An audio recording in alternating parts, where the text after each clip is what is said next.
cohort 2 of the Technical Writing Mentorship Program. I'm so happy to have everyone here, and the numbers are really overwhelming. And I didn't believe we're going to have this high number. So far, we have 800, and that should be 834 technical, I'll probably say aspiring technical writers, and that number is really wide. So I'm so happy to have everyone here. I will just say a little bit about the cohort one. The cohort one was really awesome. And cohort one, we had over 200 technical writers that joined. And that was really awesome. That was a very nice journey. And we had so many success stories. So far, we had most of our members, get recognition from some top companies like Upright. Upright had to contact one of our technical writers because that was he or a she. That was the second assignment I told them to write about Upright technology, which they did, and they got so many responses from them, and that was really cool. Even some went as far as even getting swags from two companies. And at the end of the program, or before the end of the cohort one, we had like seven technical writers in the program that got jobs. So that was very nice. So, and I know this cohort will do much better than that. So I wouldn't want to waste much of our time. We have our guest speaker here, Aniedi.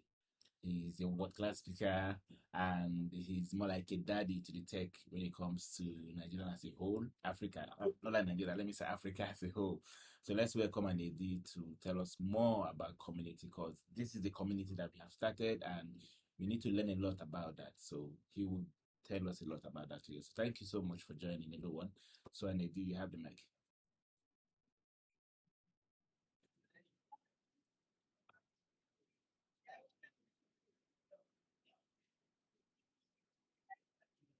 Okay.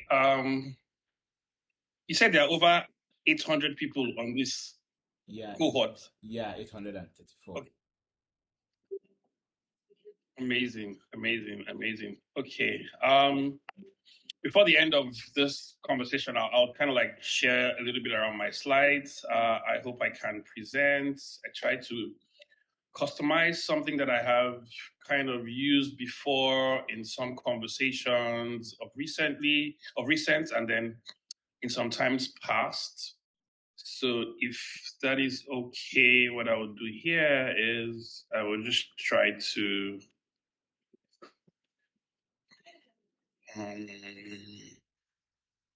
I'll try to see if I can get this up and running as quickly as possible. So first of all, just by way of introduction, my name is Aniedi. I currently work as a program manager on the Global Developer Programs team here at Google. I'm based out of North America right now. So I'm based in California, so-called Silicon Valley or Bay Area, as it's popularly known. And then I've been here for about, I would say, maybe 5 months. 5 months. I moved over here when did I move? I moved in September. Of last year. But officially, I sort of started like what I call a split start. So I was still based in Lagos in Nigeria, and I started sort of getting to know the North American team, my colleagues here. But then I eventually moved over in September of last year, and that's when I officially started full-time as a US-based Googler. Prior to moving here, I was on the Sub-Saharan Africa team. That's the team that leads Google's community programs across everywhere in Africa apart from North Africa. So we had footprints, very huge footprint in Nigeria, in Kenya, in Ghana, in Tanzania, Uganda, South Africa. And there was different flavors to different communities that we were interacting with over time. One thing I would say, first of all, personally for me, was when I took on the role as a community manager or as a program manager handling developer communities at Google, I didn't even know what I was getting into. I wasn't very sure what was going to happen, what exactly was the daily job description. Prior to that, I had been attending some events, some GDG events. I'd also been involved in open source earlier in my career. So I was getting interested in things like Drupal, a little bit of WordPress, attending meetups and things like WordCamp, helping organize Drupal Camp. And then came across this thing called GDG, Google Developer Groups. Incidentally, I was never really an organizer of a GDG, but I always used to participate. And at some point, when I tried to start growing my professional career in communities, in technology, I was aspiring to be a speaker at GDG events. So whether there was a Dev Fest or there was an IR Extended or some other event, I wanted to speak at those events. And that was very helpful for me in terms of just helping me overcome stage fright. And then the last thing I'll talk about is just before I joined Google, at some point I started challenging myself like, okay, I've started speaking in events in Lagos, in New York, how about something international, right? So at that time, I think it was about 2015, I was like, okay, I should just go to Ghana. This Ghana, there's no way, if you've never gone abroad before, at least you can even just go to Ghana. You can even bus or go to Ghana by road. So I decided to take on it. I looked up, there was a hackathon going on at Impact Hub in Ghana. And there was going to be people coming there from a world news platform, people from Facebook. I was very excited. So I jumped on a plane and I went to Ghana to attend this hackathon. Slept in Impact Hub, spent some days there, about 2 days. It was very interesting. It was the first international experience for me. And I learned quite a lot. I saw things from a very different point of view. I was not just limited to the Nigerian point of view. And I started making connections and meeting people within the Ghana tech ecosystem. Let me put it that way. Interesting thing that then happened was 2 years later or a year and a half later, while I was being interviewed for the Google position, the hiring manager asked me, so what do you know about the tech ecosystem outside of Nigeria? And to be very honest, the only thing I knew at the time was what had happened in Ghana before. So I just quickly referred to I went to Ghana for this hackathon, and I met these people here. We stayed at Impact Hub. Just by mentioning those names, those people, and those locations and what I did, I think it made a positive impression. At least it showed that I was not a complete local champion. So I think what I'm going to talk about today and how I spread it out into this whole community story and how important building a community is, how important finding a community can be for your career. It will be a little bit of all these bits and pieces that come together, and I feel that anyone who uses a little bit of this could find it useful. So let me see if my screen presentation can work now. I hope it does. Okay, so start sharing your screen. I want to share a particular Chrome tab. This one, yeah. I still can't hear anything. Is that, if you can hear me, please, can you? Okay, Barnabas says you can hear me. And I think everyone can see my screen right now.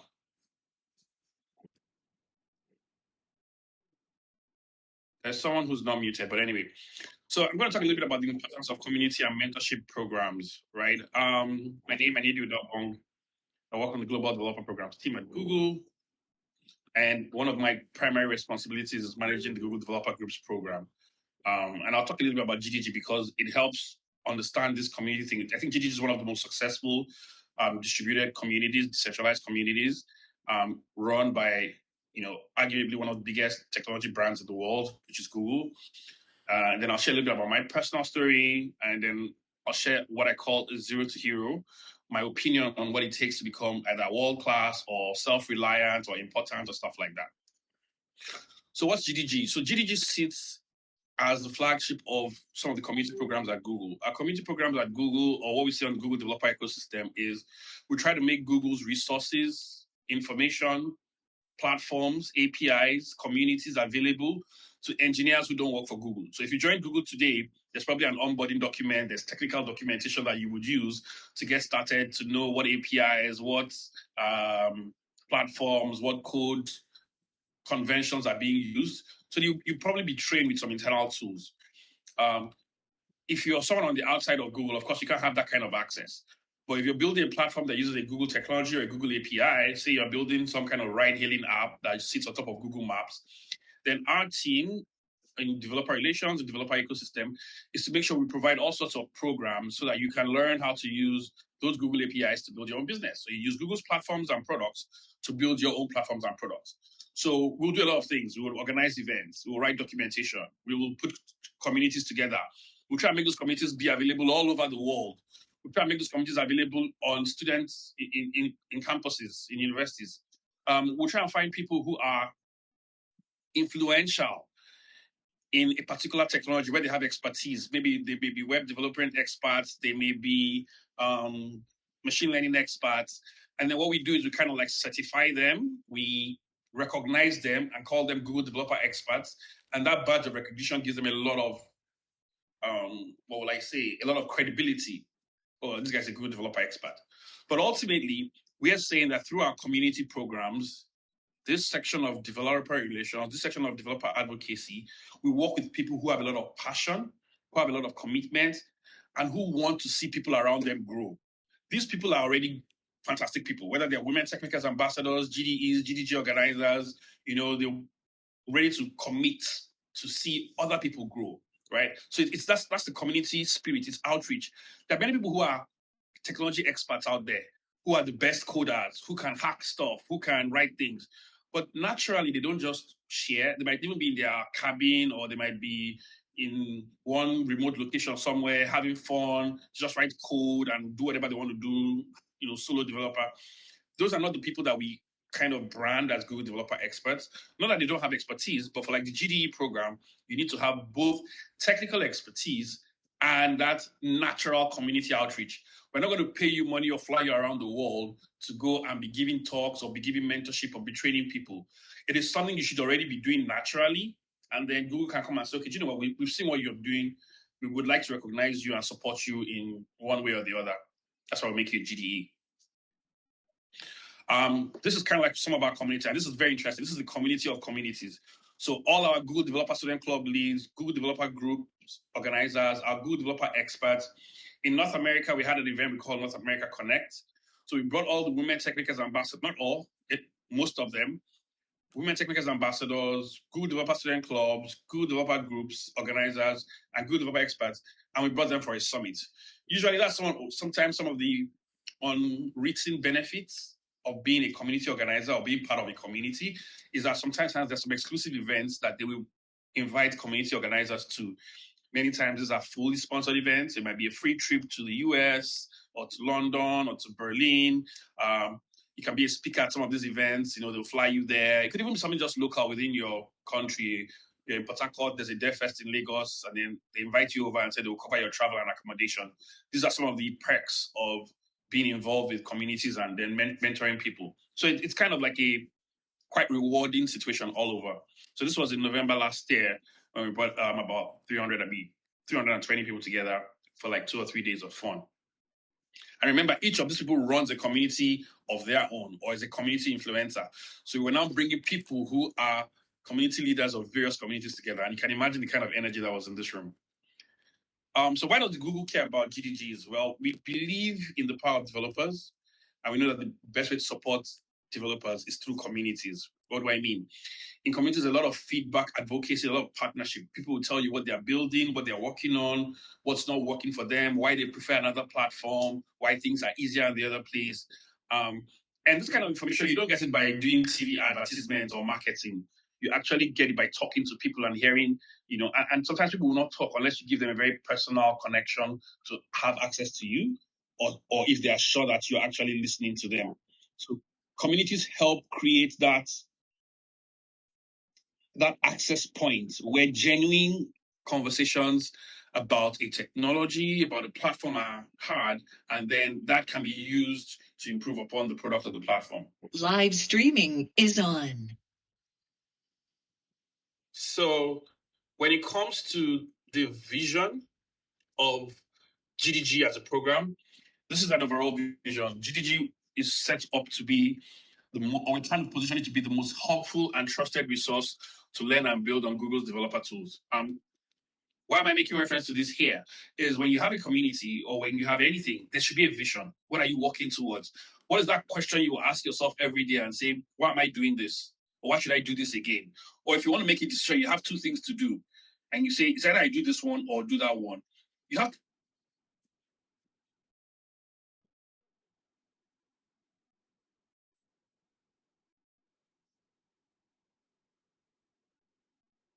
Am I muted? Can you hear me now? Yeah, we can hear you now. I think someone muted me.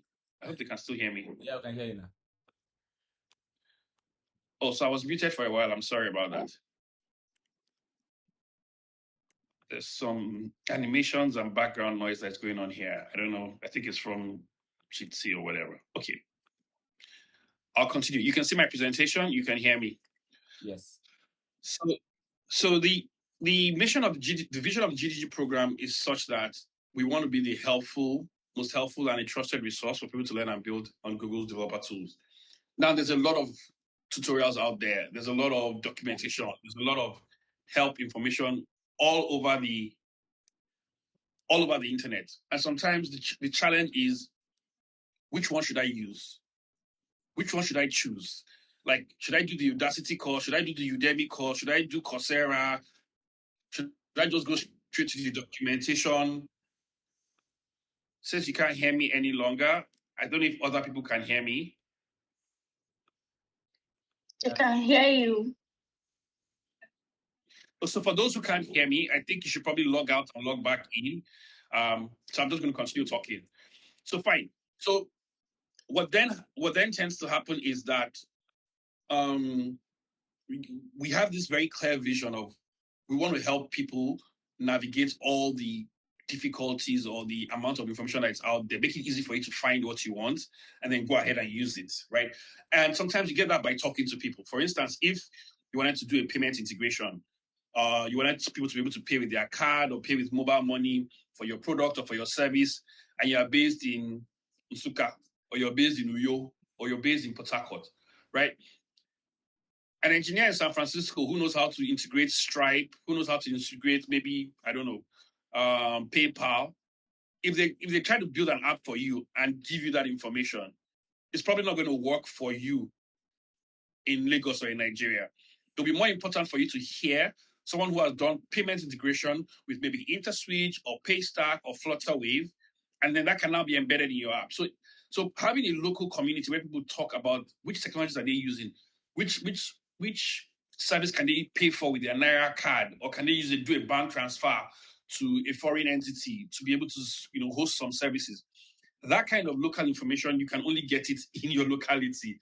Someone who is the best programmer in the world based in Beijing or London or San Francisco can't provide that information for you. I'm sorry. So there's some places where the local community is the strongest resource. Someone who's been there, done it before in that place, will now show you, oh boy, Aniedi, way be this. So forget all those things that you see for that documentation.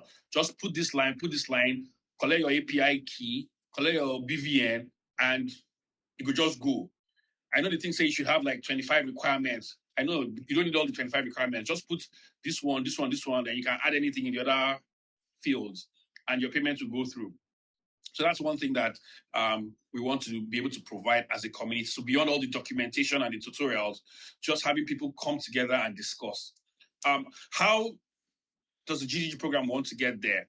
We want to show up for you. We want to figure out what the developers want. We want to figure out what do our organizers hear from developers. So in this kind of program you're getting involved in, the originators of the program, the founders of the program, are trying to get you to some specific location. They're trying to make sure that you have something, right? And for this reason, they are constantly trying to figure out, what exactly do I do for the group, or for, and from what I've seen and from what I'm getting from, speaking to folks here, it does feel like, oh, they say they can't hear. So I'm mute again. No, I can hear you clearly. Yes, it's going off for some people, so I don't know why. Anyway, so what I was now saying was that, like, we want to sort of like provide that opportunity, and you do so by actually investing in people, just like you guys are doing with this program. Like you go to people, figure out what they want, you see opportunities. It may be an opportunity that is working for you. Maybe you're a technical writer, you're making some money, you're getting some recognition, and then you now realize that this opportunity, I can spread it to another 500 people. I can spread it to another 2,000 people. I don't know, a lot of people are complaining they can't hear me, but I have to keep going on because I can hear myself and someone else can hear me. So one of the things we're doing is trying to help developers connect to one another, and then we're constantly doing this. So I'll skip a lot of this about the GDG and the DevFest program that we run every year. This is like it's a celebration of the community once a year where we come together to really, create a high moment, a high point, a highlight that people really get very excited about. And I think in any kind of program or cohort or mentorship thing you do, creating that recurring fantastic moment, at least once a year, sort of brings everyone together and then strengthens the program. And I would urge you sort of like to do that. So why would anyone get involved in communities? I would say it's a life-changing community, right? Like GDG is a life-changing community. It's a place where you're going to find ongoing education.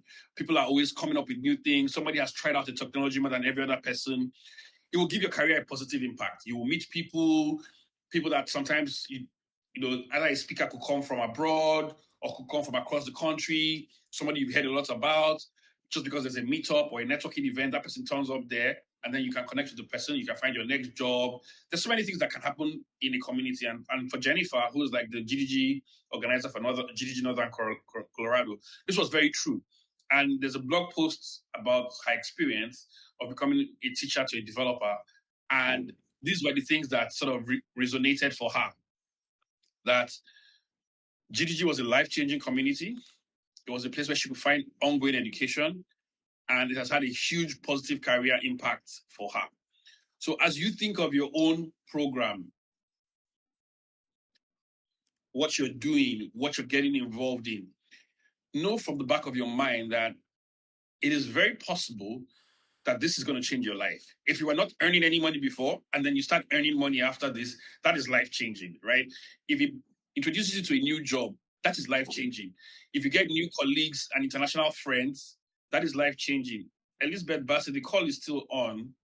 I don't know why you can't hear. I think it's the platform.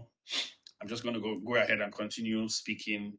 Yeah, I can hear you. I can hear you clearly. So it might be their network or something. I'll mute and unmute, just maybe their network. Okay, so let's keep going. Yeah, so what I now want to share is what I call Zero to Hero, supercharging your career growth. And what you're doing today, what you're getting involved in a cohort, is probably one of the best ways to also grow your career, which is build new skills, start something new, become more marketable, become more useful, right? So here it is. I've given this talk a number of times before at some DevFest. I think Wisdom has attended one or two where I gave this talk. Maybe this may be one of the reasons why I was even invited to this. So what I'm going to do here is it's kind of like a philosophical presentation where I'll be quoting some quotable quotes that I feel really depict some information that I wish I had long time ago. Some information that I wish that is really representative of a mental model you can put in your head that will help you improve your career very fast. So I'll start with the first one. Start from where you are and start with what you have. This is absolutely very, very important. Most people will come and say, oh, I don't have a laptop. When I get internet, I just have a phone, or I'm waiting until I get admission, or when I move to Lagos, or when I get to the abroad, or as soon as I can get a MacBook. People have all sorts of excuses for delaying their progress. And I can tell you for free, you will never have enough of everything. Before I moved to the US, I had a lot of stuff going for me. I was working for Google. I had an income. I had 24 hours power in my house. I had, what do you call it? I had internet, broadband in the office, loaded on my phone, when I'm in the car. But one thing I did not still have then, which I feel I have right now, was time. I was living in Lagos. I was working a relatively flexible job, but I was spending 6 to 7 hours of my day in traffic every single day. 3 hours or 4 hours or 5 hours. So for me, at that point, even at that level of being the regional lead for Google developer groups in sub-Saharan Africa, I still did not have time. Now, this may sound a little bit classic, but you had money or you had job, you had Google, you were traveling abroad. But I can tell you that time was very valuable. Right now, I still have a lot of those things. Of course, I don't have jollof rice, I don't have a goosey, I don't have afam soup like I used to have in Lagos.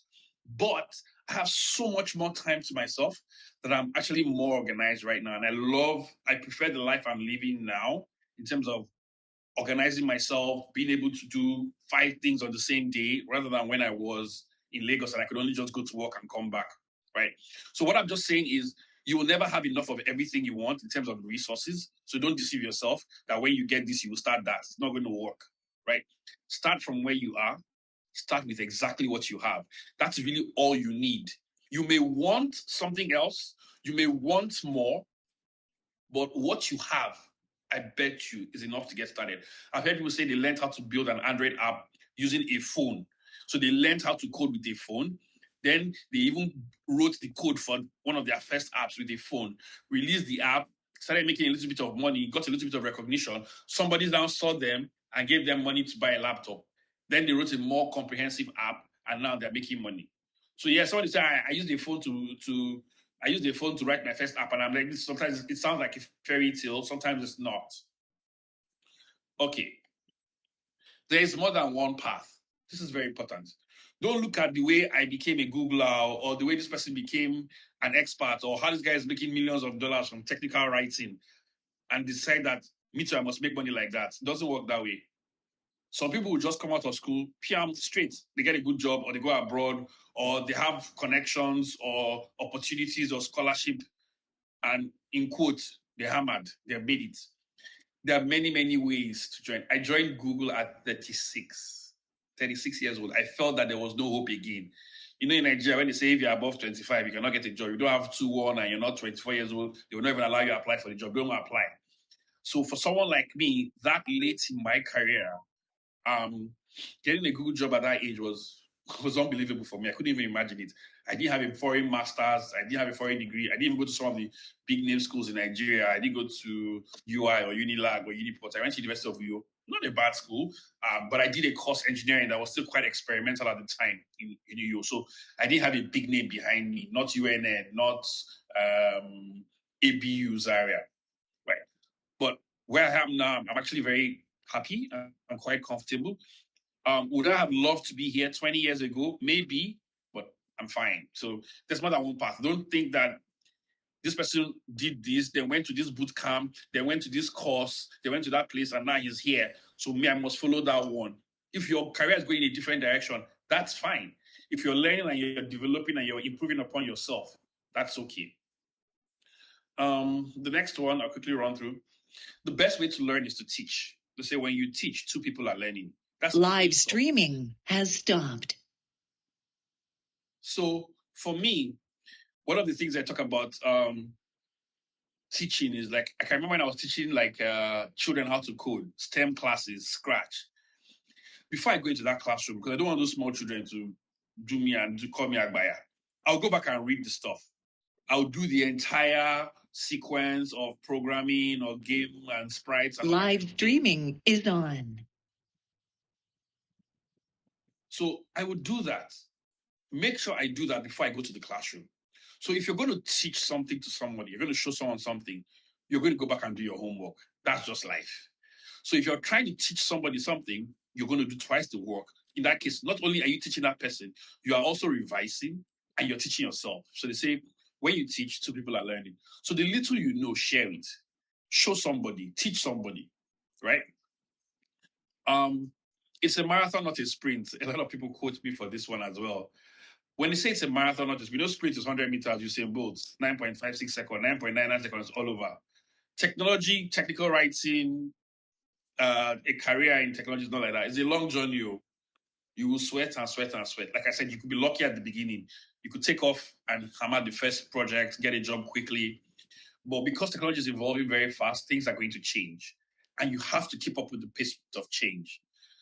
It's not as if you have to be at the edge of every latest framework or every latest development but you have to sort of like keep pace, right?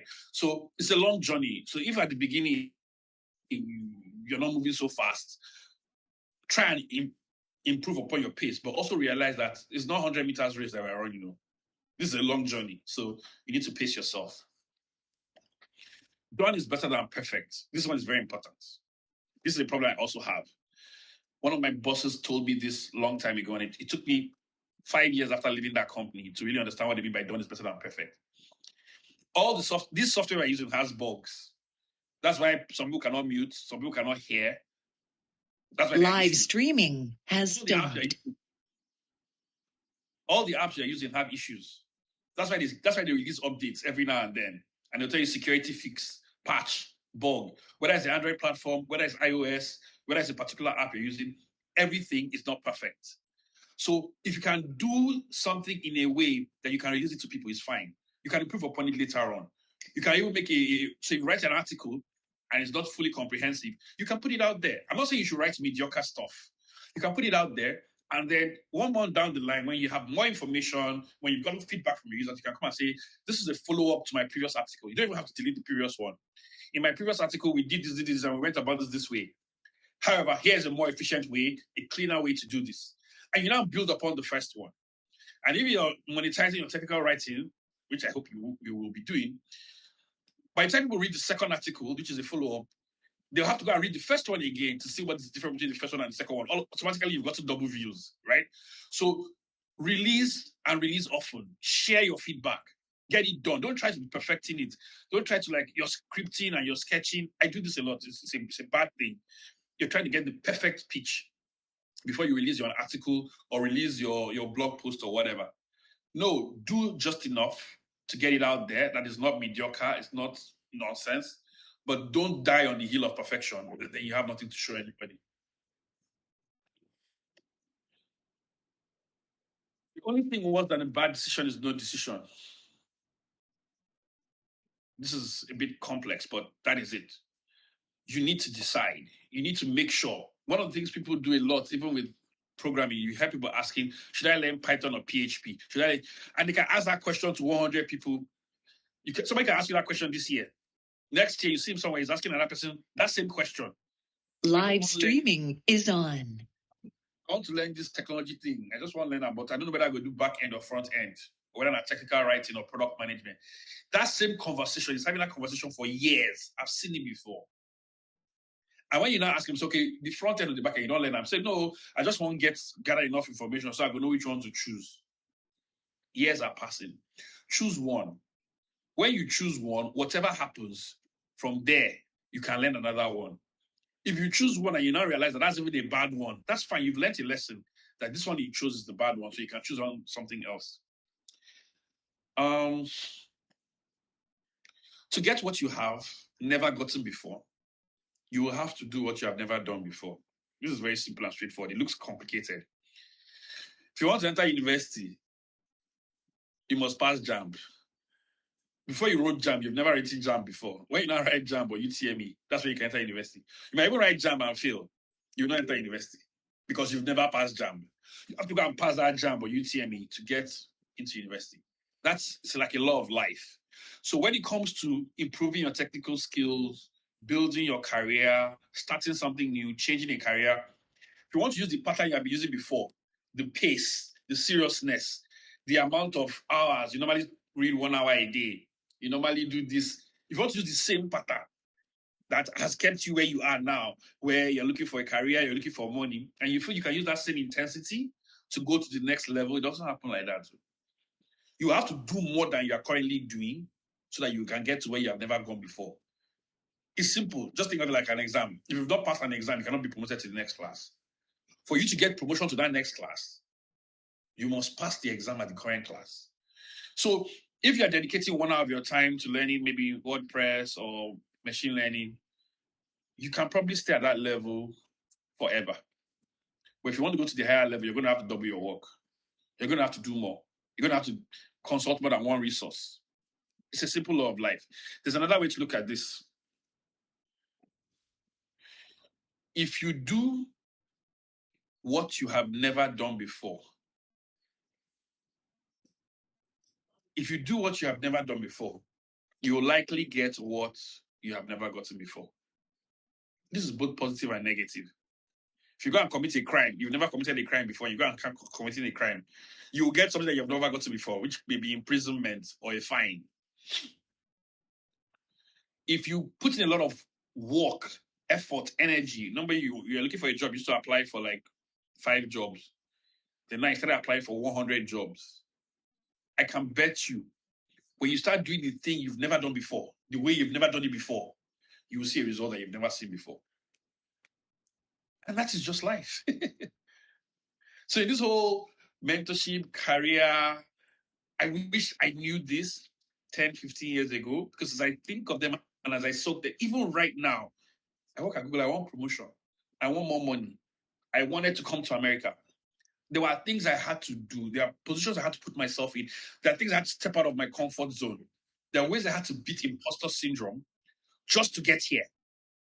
And if I was using my former pattern, 7 hours in Lagos, stuck, complaining, abusing the government, I'm still abusing them. But I will follow people, they fight for fuel, they fight for PVC, they fight for new Naira. Do you understand? So to get to some next level, you have to do some next level shit, man. Like you have to step up, go up your game a little bit. It's very, very important. And it's just a law of life. I don't know whether this is biblical or Quranic, whether there's anywhere else, whether I'm stealing it or I'm lifting it. But if you do what you've never done before, you like now maybe you never abused your auntie or your uncle before. You abuse them, you go see what you never seen before. But basically, Sha, that's just, you have to do something extraordinary. I won't be surprised if that's my last slide. So yeah, at Google, we collaborate with our communities. Communities are very, very important to us. And then, yeah, thank you. Before I go, there's one thing I will say. One thing I would say is, when it comes to mentorship, people get this very wrong. And people think that mentorship is the ultimate. I'm here to bust your bubble. Mentorship is not the ultimate. And you may be still ask, if mentorship is not the ultimate, why am I doing this program? I'll tell you. There's one step above mentorship. In fact, I want to say there are 2 steps above mentorship. But before I tell you what that step is, I'll tell you what one other step is below mentorship. There's something called a role model. I'm going to, because this is very important. And I'm not going to change my screen anymore. So I'm not switching. I'm not trying to present. I can even kill my presentation if that's affecting. I think I can stop presenting. There's something that is a little bit higher than mentorship. And there's one that is as important, but less than mentorship. And I would say, let me start from the blower one. Something you call a role model. So I'm going to unmute and unmute, but yeah. A role model. Anybody can be your role model. I work in Google. Sundar Pichai can be my role model. Elon Musk can be role model. Satya Nadella can be a role model. Mark Zuckerberg, Bill Gates, Barack Obama. Anybody can be your role model. You know, Benga Gbola, Inya Boyeji, Peter Obi. Anybody can be a role model. Don't go and choose the role model that you don't want your children to resemble. So you can adopt someone as a role model. It doesn't have to be your mentor. Now, what would a role model do for you? Let's say I look at the role model and I say, I want to be like Sundar Pichai, I want to be like Satya Nadella. What I would do in that case is I'll follow them on Twitter. What are the things they talk about? Do they have a book where they wrote about their autobiography? I'll buy it and I'll read it. Is there any place that they did their life story? I'll listen to them. How did they get out of India and come to America and join a company and end up becoming the CEO of Microsoft or Google? If they give interviews or they have a TEDx talk, I'll look for that TEDx talk and listen to the things and the lessons they are giving. If they get interviewed on BBC or CNN, I'll find that information about that person, that role model. In fact, the way I describe this is that person is my mentor. It's just that the person does not know that he's my mentor. I'm modeling my life after them. So you can even, I wouldn't really recommend it, but you could role model me. So I want to be like Mr. Aniedi or whatever, right? And then you start looking at some of the things I've done. You start looking at some of the things I've gotten involved in, and you're like, I want to be like this. I want to be involved in this. I want to get to this point. This guy did this, so this guy put in the effort like this. So this guy was active in so and so locations. All right, that's it. So what is a role model? A role model is someone you look up to, someone you can design your life after, but someone you don't have any contact with. They don't know you, or they don't know you yet. They don't have your phone number. You don't have their phone number. You don't have their email address. You can't reach them one-on-one. But they are there. And you can model your life after them and achieve amazing success by role modeling them. Now, the second one, which is what everybody wants, is a mentor. So everybody says, I want a mentor. I need a mentor. You don't need a mentor. You want a mentor. I'm not saying a mentor is a bad thing, but you can still progress your career without necessarily saying somebody is my one-on-one mentor. This guy is my mentor. If you can get a mentor, then you're lucky. Well and good. Because a mentor knows you. You can dial up a mentor, you can call them, you can ping them when you have a problem, when you want to share something. If something is bothering you, if you're down, you just reach out to your mentor and say, man, I don't know what I'm going to do in this situation. Or if you are waiting you for do. And then your mentor can guide you. So the relationship between a mentor and a mentee, if there's a word like that, is that you know each other. You can interact with each other on first name basis. If they call your name, whether mentor is, but say, yeah, I know him, we work together. Okay, yeah, he was one of the guys that was very active in GDG. I know I was in Lagos, he was in Port Harcourt, but man, that guy was putting together some very solid events. And I've been seeing that he's traveling around, giving talks and building up his own program. Great guy. I will sign for him. And then that guy might also come to me and say, oh, guy, I want to run this kind of thing. I want to run by you. What do you think? Does it make sense? And I'll listen to him and I'll say, I don't really know, Sha, but go for it. So that's the kind of mentor relationship. You speak to your mentor when your mentor is there. Your mentor speaks to you. You people know each other. You talk to one another. You and your mentor are in constant contact. And like I said, you don't need one, but if you get one, you are very lucky. When I say you don't need, I mean that you can still succeed in your career if you don't have a mentor. But of course, if you have a mentor, we're going to show you road. Follow the road. It's very easy for you. And, you know, it makes your job a lot easier, reduces the number of mistakes you make, and all that kind of stuff. Now, what's that thing that I said is higher than a mentor? You may have heard this before. Something called a sponsor. A sponsor knows you as well as a mentor knows you.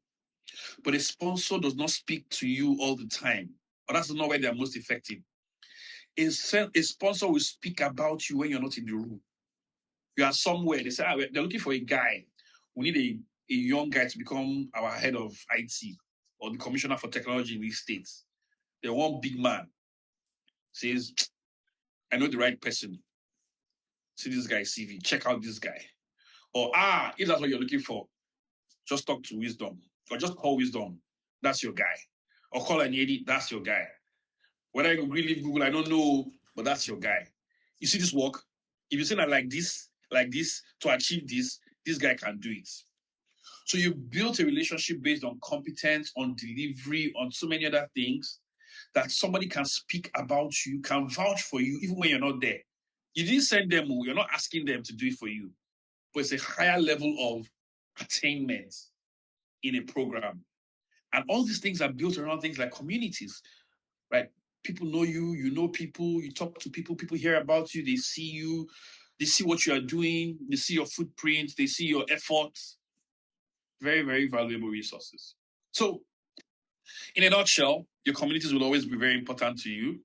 They will provide you information, local information, relevant information, support information, shoulder to cry on when you get frustrated, when you get tired. Sabi road, this is the exact way to go. Okay, if you don't go if you do everything, just do this one. You go survive, right? So your community can support you a lot. Mentorship would remove a lot of the guesswork and put you on a path to success, prosperity, making your first $110, $100 quicker than trying to find all those things by yourself. And yeah, ultimately make the best of any sort of program like this that is designed for you. And see you on the other side. Thank you. All right, thank you so much for this talk. I've personally myself have learned a lot, so I'll be looking for a sponsor. So maybe I'll start with you.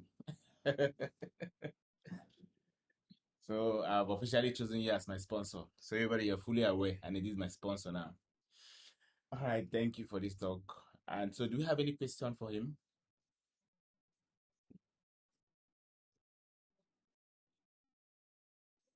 So if you have a question, just indicate in the chat, then I would let you.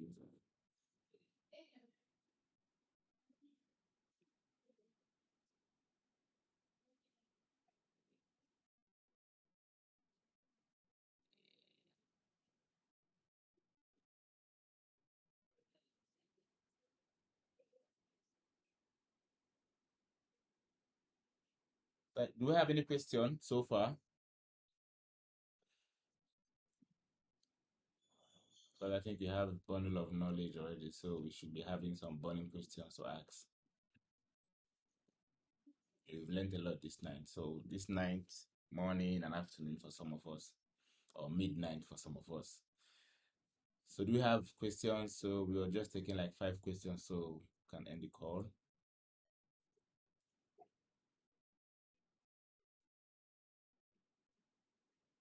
Yeah, that was a great lecture. So do we have any question, guys? So we are 48 in the house, so I think we should have up to like 5 questions over. Just indicate in the chat I have a question, then I would give you the mic.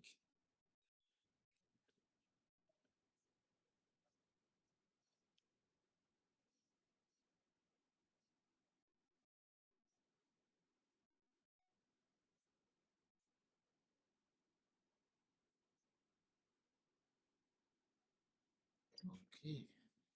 All right, Daniel, you can go ahead. Okay, hi, can you hear me? Yeah, I can hear you.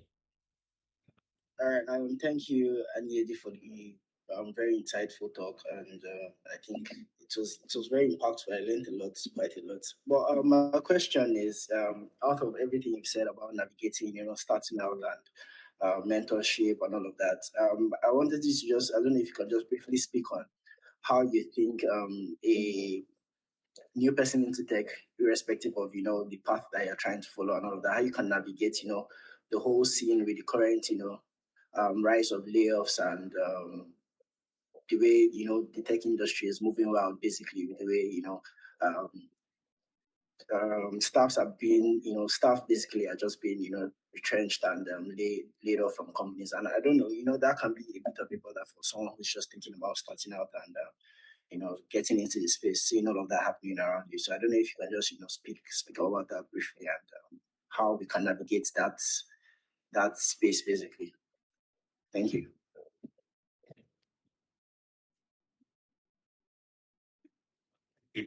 I'm just munching part of my breakfast, so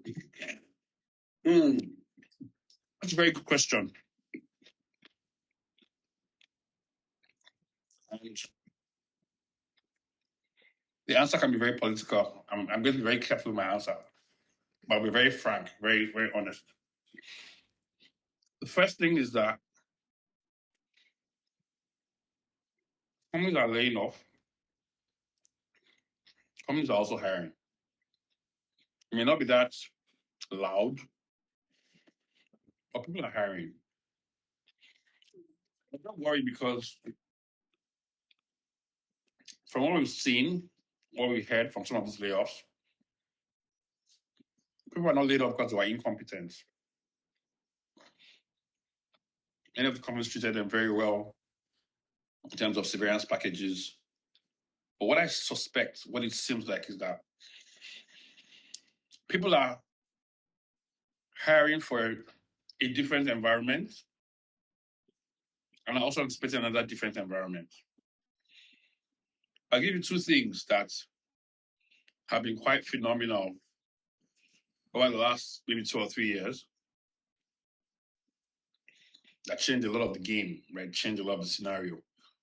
One of them was COVID, right? COVID forced us to accelerate our digital adoption.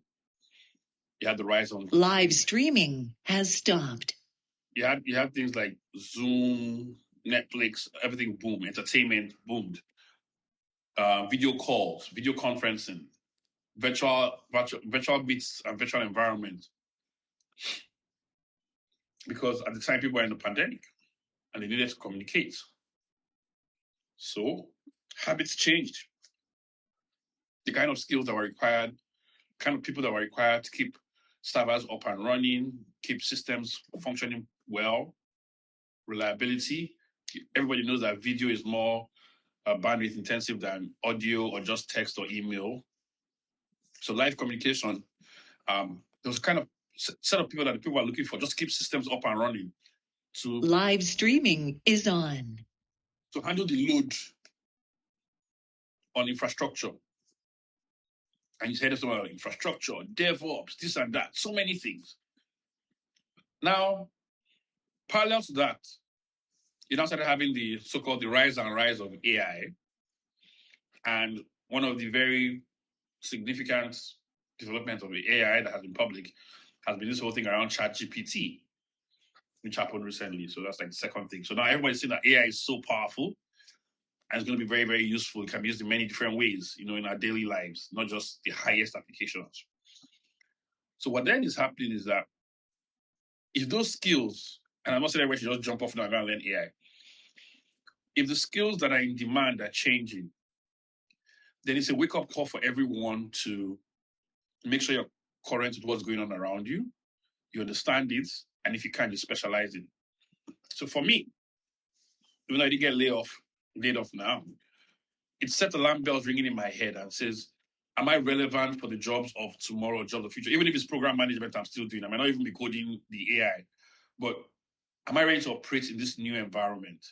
So to your question, the point is, look at the market around you, look at the opportunities around you and say, as I'm going into technology right now, am I going to be useful? Am I going to be relevant a few days or years from now? Am I learning old skills or am I learning new skills for the future? And you see the direction in which things are going, like how technical writing is becoming so important because people rely a lot on documentation and so many other things and information. Then I definitely would encourage people to not look at the dark side of people getting fired, but look at the bright side where there'll be new opportunities that are coming. And it's probably a different kind of resource person, a different kind of employee, different kind of developer or technical person that they'll be looking for. Probably not the traditional technical person of before, but a different kind of technical person of the future. So if you're just getting into technology, you're probably getting at the right time. You don't need to learn all the oldest technologies and frameworks. Learn about things in the recent past. Learn about the first principles of things like the web, the internet, and all that. But also take a look at where the direction the technology is going and try and understand it, even if you do not know it from end to end. For instance, Bitcoin, let me put it, blockchain or cryptocurrencies. You may not know everything about it, but what is the strong point? What is the value? What is it trying to solve? When will Web3 ever be a big deal? What would be the deciding factor? So you have a way to sort of like pace yourself, understand this is where technology is going, and then you keep updating yourself, which is why I said ongoing education. So the advice generally would be have a learning mindset. They don't learn and finish. You don't say I've graduated or I don't pass primary 6 or I don't get my degree or my SSC. No, that's not a technology career. Technology career is something where you are constantly updating. And if you're keeping up to pace, it's not stressful though. It's enjoyable. It becomes stressful when there's a big gap and you cannot, from where you started to where you are. You're like, oh, waiting happened. I don't even know anything about how they get here. So yes, I agree, it can be stressful. But if you keep up pace with it, you'll be fine. So for those who are looking at the industry and asking themselves, what next? I think the answer would be very observant about what happens in the next couple of weeks or months. Those companies that fired 5,000, 10,000, 20,000, did they just hire 3,000 machine learning engineers or data scientists? Are they hiring for a different reality? Are they retooling for some strategic ambition. For which case they said, okay, we would rather have this other type of staff than just keep everybody here. So we'll probably show some people out of the door so that we have space to breathe. It's a crazy concept. It can be inhumane, but as I'm saying, you just need to watch the direction in which technology and things are going. And still, look, we're going to be more connected. We're going to be spending more cashless money. There's going to be more cybersecurity and hacks and stuff like that. So if you're going into technology right now, it may look gloomy, but I still think that there are opportunities here. It's just that, yeah, the competence and the bar may be much higher. But if you push along those lines, you probably won't regret it. All right, thank you for that response, Aniedi. So, do we have any other questions so far? Let's just take one more before we close.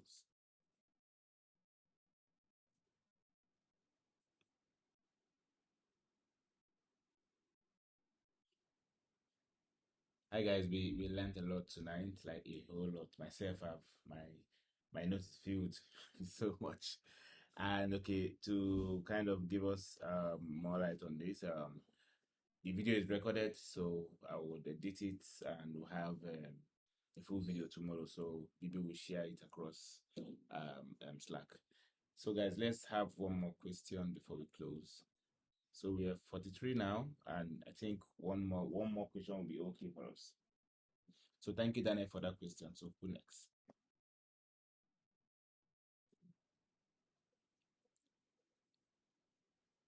All right, so I guess we don't have any questions so far. Okay, so let's end. Okay, somebody want to speak? Yeah, good evening. Yeah, good evening, Dauda. Yes, thank you very much for amazing guest speaker for tonight. Yeah, I want to ask this question around along your tech journey. What are the things you engage in that keep you motivated as you keep learning the tech? Thank you very much. Very good question. What are the things that motivate me? I think events motivate me a lot. Going outside and seeing people, what they're building, hearing stories of people traveling to go and present at YC or TechCrunch. People making money. Oh, this guy just sold Paystack for $200 million. Hey, whoa. Flutter is now a unicorn, $1 billion. I get motivated by the money. Like, I'm like, I'm in the right place. Baba God, when you reach my turn, just dial my number. Don't pass me by. So prosperity, meritocracy, when you use these things to solve problems, right? When you use it to ease situation, like when you're at home and you can do a bank transfer and send money to somebody, or you're watching Premier League and you can go on your phone and renew your subscription. Like those utilities, those useful things that you know that it's just tech and all this that is making it happen for you. And the reasons why I say I'm going to stay in this industry and continue benefiting from it and trying to contribute to it. So I'm motivated by success story of others, how tech is being applied, a little bit of the paparazzi around it, how people are celebrated, home and abroad. Abroad they just celebrate all these big people like Elon Musk and Bill Gates and all that. So I also think that being a meritocracy, that is very important. And I mentioned this in a conversation I was having yesterday. It gives you a lot of hope. Nigeria, you hear of man, no man. Once you know somebody, that's when you can get a job. If you know this, you know that, you know this, they can connect you and all that kind of thing. But with tech, it's very difficult. If they give you a real job and you don't know that job, you go run. There's no cover up. There's nothing you can do. And then for those who don't have connections and you're building your portfolio, you are trying very hard to work on something or show something you have done. The moment you can show that, you know that somebody asks you, so can you develop? You say, look at what I've built before, and then people can take it from there. So I like the fact that your success and your elevation in the industry is not by who you know or who you know can help, or which school your father went to, or where did you school, or where did you do your masters and all that. That's not where those things help, but that's not the only reason why they would hire you or keep you in the company. So yeah, those are, I would say, some of my motivations as well. All right, thank you so much for that response, Aniedi. So thank you everyone for joining tonight's call. And okay, tonight, this evening for some of us, evening and afternoon. So thank you, Aniedi. We so much appreciate your time for coming to speak with us and giving us this great lecture. So I know we've learned a lot and we are so much happy about that. So we will have to do some take home. We've already had a take home from you. So everyone, I would like us to appreciate Aniedi by sending a clap. So I don't want the voice, okay, don't on off the mic, so that would be a little bit rowdy. So just a clap. So you appreciate that. So thank you, Aniedi, for your time. All right, guys, speak, Aniedi.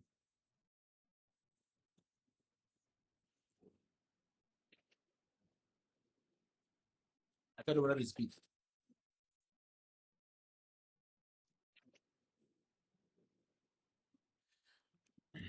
All right. Don't worry, I don't want to speak to you. Just wanted to lower my hand back. Sorry. Okay, all right.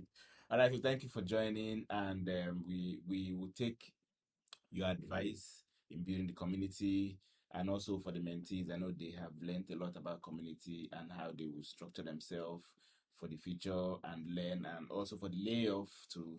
I know we have learned more about that. So when you hear about layoff, you don't need to be scared. Just that should motivate you to learn more and learn the trending skills and all that. So we thank you for your time. And this is our first call and it was so awesome. So that tells us that every other call will be awesome and the program will be awesome. So I will go back again and talk about a little bit about the first cohort. The first cohort we had amazing speakers that came on, gave us their all, and that helped us, move forward, and that made some of the mentees got jobs. So, and I think your talk today would really benefit a lot of persons. All right, guys, thank you for joining. We appreciate your time, and good night.